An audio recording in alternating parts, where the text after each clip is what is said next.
తెలంగాణలో బతుకమ్మ ఆడితే కవితనే ఆడాలి. లేకపోతే కవితతోనే బతుకమ్మ వచ్చినట్టు అంటే చాలా ఎత్తున ప్రచారం చేశారు.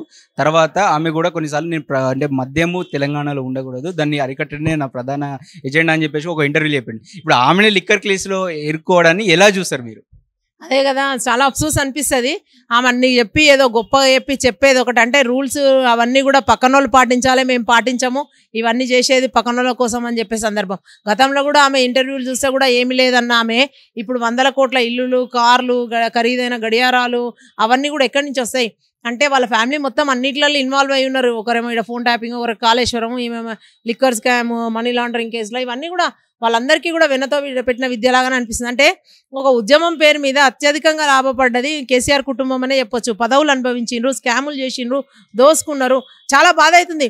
బతుకమ్మ గురించి మాట్లాడితే మొన్న కూడా ముఖ్యమంత్రి గారు అదే రెస్పాండ్ అయ్యాడు. బతుకమ్మ మొదటి నుంచి ఉంది, మేమందరం ఆడినాం. ఇన్ఫ్యాక్ట్ 2004లో సిడ్నీలో మేమే మొదలు పెట్టినాం అక్కడి నుంచి మళ్ళీ సంబరాలు పేరు మీద. సో అట్లా బతుకమ్మకు మేమందరం బ్రాండ్ అంబాసిడర్లం, కానీ ఆమె కాదు వచ్చి ఆమె ఇవన్నీ ఆమె వచ్చిన తర్వాత డీజేలు బీజేలు అవన్నీ వచ్చినాయి. అంతకుముందు చాలా చక్కగా ఆడుకున్నారు. అవే బతుకమ్మ పాటలు పాడతాం, మేమందరం కూడా చాలా మంచిగా పాడతాం. ఆమెనైతే వినను కూడా వినలేము. బతుకమ్మ సంబరాలు అట్లనే కంటిన్యూ అయితే ఇంకా గొప్పగా చేసుకుంటాం. వితౌట్ దట్ డీజేస్ అండ్ ఆ ప్లాస్టిక్ పూలు, ఆ గోల, ఆ రణగొన ధ్వనులు లేకుండా చాలా చక్కగా ఎట్లా ఆడుకుంటామంటే రామ రామ రామ వియ్యాలో, రామనే శ్రీరామ వియ్యాలో, రామ రామానంది వియ్యాలో, రాగమెత్త రాదు వియ్యాలో, నెతి మీద సూర్యుడ వియ్యాలో, నెలవన్న కాడ వియ్యాలో, ఇట్లా నుతి మీద నువ్వు చేను వియ్యాలో, అలికిన్రా అన్న వియ్యాలో, నూరుపుట్ల మన ఘర్ష వియ్యాలో, నిండిందా అన్న వియ్యాలో, పాటి మీద పజ్జొన్న వియ్యాలో, అలికిన్రా అన్న వియ్యాలో, 10 పుట్ల మన ఘర్ష వియ్యాలో, నిండిందా అన్న వియ్యాలో. ఇట్లుంటది అనమాట. బతుకమ్మ పండుగ వస్తే చెల్లెని తీసుకురావడానికి అన్న చెల్లెల దగ్గరికి వెళ్తే అడుగుతుంటది అనమాట. అవన్నీ నాకు ఇచ్చిన ఆవు వియ్యాలో, ఈ అర్ణము అవన్నీ అంటే ఎవరికి తెలుసా చెప్పు ఇప్పటిలకు. అవన్నీ మేము ఎప్పటి నుంచో ఆ ప్రయోగాలన్నీ చేసినాము. పాత ఉన్న పాటలన్నీ వెలికి తీసినాము. చాలా గొప్ప సంస్కృతి మనది.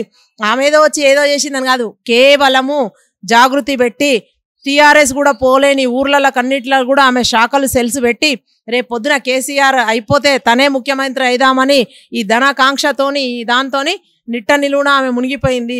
సో ఎక్కడికో అధపాతాళానికి పడిపోయింది ఆమె. సో అవునన్నా కాదన్నా కేసీఆర్కి కొంచెమన్నా రెస్పెక్ట్ ఇచ్చిండ్రు తెలంగాణ ప్రజలు.